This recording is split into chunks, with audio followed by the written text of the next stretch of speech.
Annyeonghaseyo, fellas. Today I'm doing a list. My top 5 best Korean soap operas of all time. My life so far has been nothing.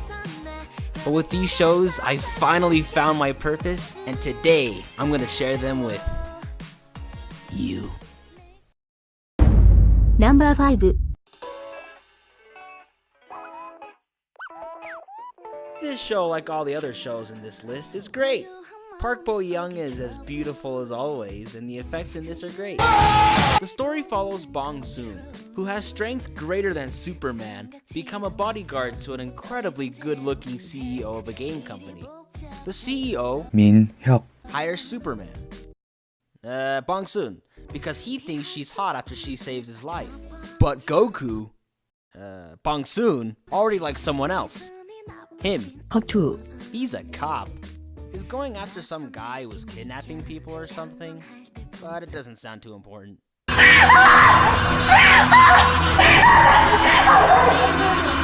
The main cast, these guys, do a great job on who they are assigned to portray, especially being gay. Yeah, I'm looking at you, cutie. Their stories have the most focus, and although they are very entertaining, the show definitely suffers when the story isn't focusing on them. These guys can just... Yeah, all the side characters are really useless and are just bad filler. Execute them. But what about the main baddie? This guy. Yeah, he's great. He's a genuine psychotic sociopath.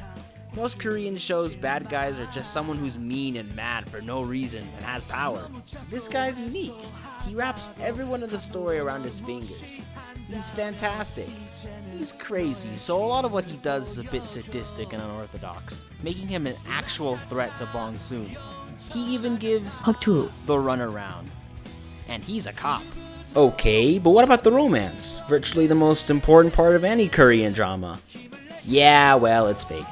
Just look at the way Bong Soon looks at 민혁, compared to... Park2. And they're supposed to be in love. Sorry, handsome. Maybe next time. The show has 16 episodes, each an hour long, and does a good job of filling in the time. Just skip forward every time you see this man.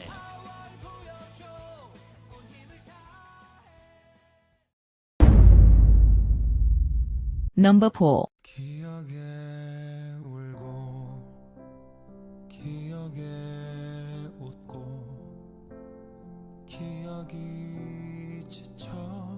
Considerably shorter than the last one. One More Time uses time travel, making it way more interesting than Strong Girl Bong Soon.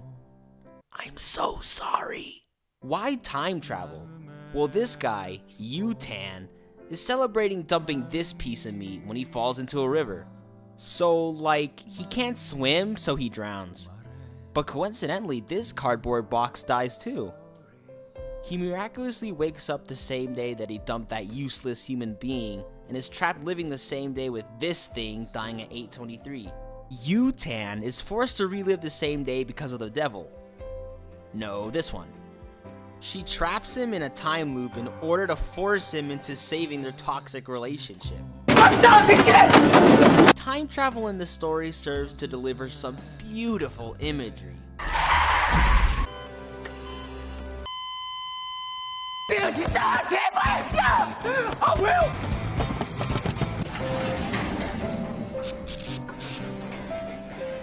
Although Kim Myung-soo as Yu-tan is what also makes this show great.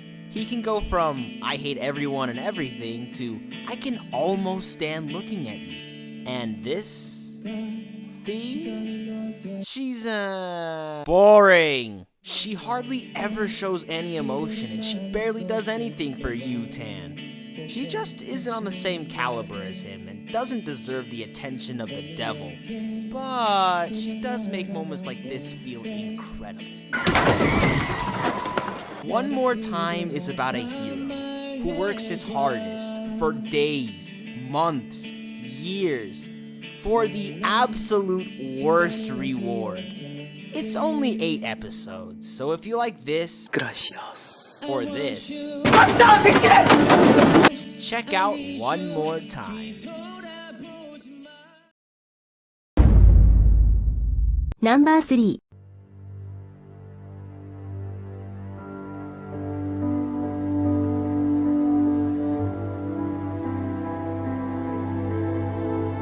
This show is just beautiful. And I'm not just saying that because of Park Bo-young, but for its production value.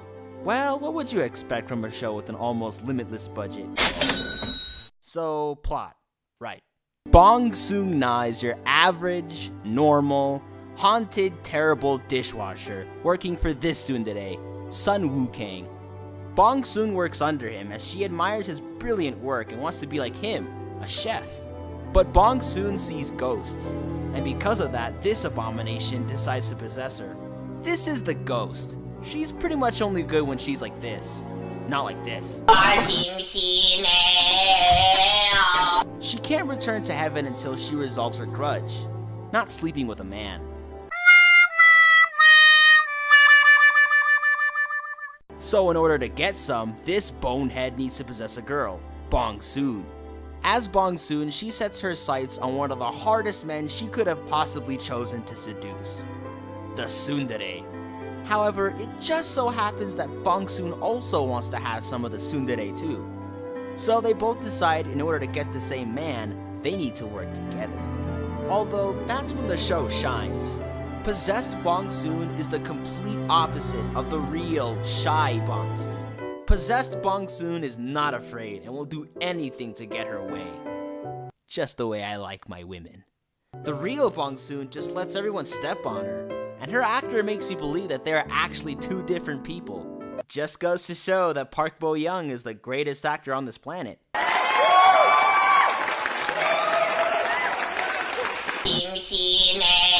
But don't forget about our tsundere, because he does a great job too. His character is what every man wishes he could be. Smooth, handsome, and heartless. Like, this man won't even invite you to a sweet 16. Heartless. Perfect. Oh yeah, what about the bad guy? Well, I can't really tell you who it is as it would spoil the show, so go watch it and see for yourself. Number 2. 나의 가슴이 먼저 알아 말해주잖아 바로 너야 이렇게 우린 Ah yeah, now this is what I'm talking about. This man, he's one of the coolest men on the planet. Honestly, he's why this show is so high on the list. He's genuinely the best man in this list. Sure, we've had some hotties, but this guy is Superman. In fact, I won't even call him by his real name. He is Superman. Superman's story goes like this.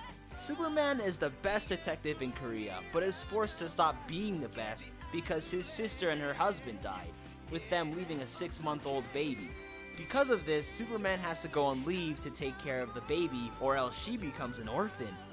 But he also has to get along with the neighborhood moms, with one of them being his old partner in crime, the Joker. The Joker is a huge pain to Superman, as she wants to get rid of him because of a secret shared between them. Superman and the Joker's shenanigans are the best thing in this show. It's just so... They are almost equally as smart as one another, as he's Superman, and their battles are severely devastating. At one point, Superman is thought to be a pedophile, and the Joker a liar among the other moms. 저만 없는 깨끗한 밀자 엉덩이라고. Superman also has a Mary Jane, but she's only interesting when she's nowhere near Superman, or when she's with her hellspawn of a child. 핑크카드가 짱구로 변신 중이야. 안 돼! 그럼 나도 네 팬티 쓸 거야. I mean, she always looks a bit bored when she's with Superman. She's being greedy. I wouldn't treat that hunk like that. Or maybe the show is saying love is boring. I mean, if Superman were to tell me this, I would believe him in a heartbeat. Okay, so what does this show do right? The two main characters are the perfect example of the hero and the villain. It's like comparing Barnacle Boy to Man Ray. The humor is great, excellent, superb, outstanding, phenomenal, stellar, amazing. It's funny. And the ending is pretty good too, with Superman getting his way in the end. This is a good thing. Superman is someone we should all aspire to be. Handsome, righteous, the best detective in the world, and a husband that takes care of his children. Especially babies. Alright guys, number 1 is upon us. But first, an honorable mention. Magic Phone. Look, this 2-episode show is great, and is my least favorite Korean soap opera. Just watch these clips and you'll get what I'm talking about.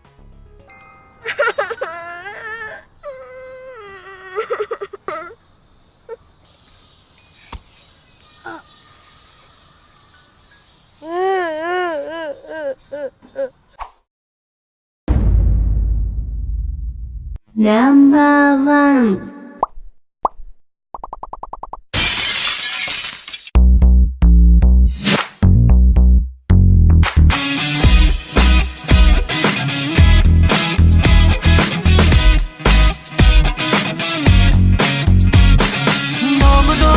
I'm at a loss for words. When I say this show is perfect, I mean this show is perfect. When the show wants you to laugh, you'll laugh. When the show wants you to cry, you'll cry. The writers are geniuses and the actors are spectacular. And not just one or two, all of them. Because this show throws a bunch of characters and makes you love each and every one of them. But not the bad guys. I don't believe in evil. In this show, no character is wasted. They all have a history and something happens to them. Not like other shows. Every Korean show has the potential to do this, but My Horrible Boss is the only one to stand up to the challenge, and that's why it's the best. The story's main character is Jung-gi Nam, and he's a pathetic, weak loser at a cosmetics company called Lovely Cosmetics. He's rather important in the company, but he doesn't want to take risks due to the responsibilities that come with them. Like a true coward. Hey, he's like you and me. So he has no trouble letting his assistant take over his role and depromote him. Although that guy gets fired and he gets the position back. Then later he finds out that isn't the only change within the company. He also gets a new boss, Miss OK. She has another name, but I don't feel like saying it. Miss OK is the complete opposite of Jung-gi in almost every way. Except for the fact they're both divorced and are old farts. And honestly, she's not that bad looking. I mean, she's a bit young for my tastes. Maybe give her 20 years, then I'll hit her up. Why don't you have a seat right over there for me? No. Their company has one major contender, led by one of the scariest men I've ever seen. Mr. Kim of Gold Cosmetics. With everything you do, he's always 5 steps ahead of you, already destroying the competition. The man's invincible. No one dares to defy the almighty Mr. Kim, CEO of the Gold Cosmetics Company. Sure, he's the stereotypical bad CEO of a huge, powerful company, but he makes all the others look like cardboard cutouts. Also, unlike the others, he usually fails, but nothing ever truly stops him.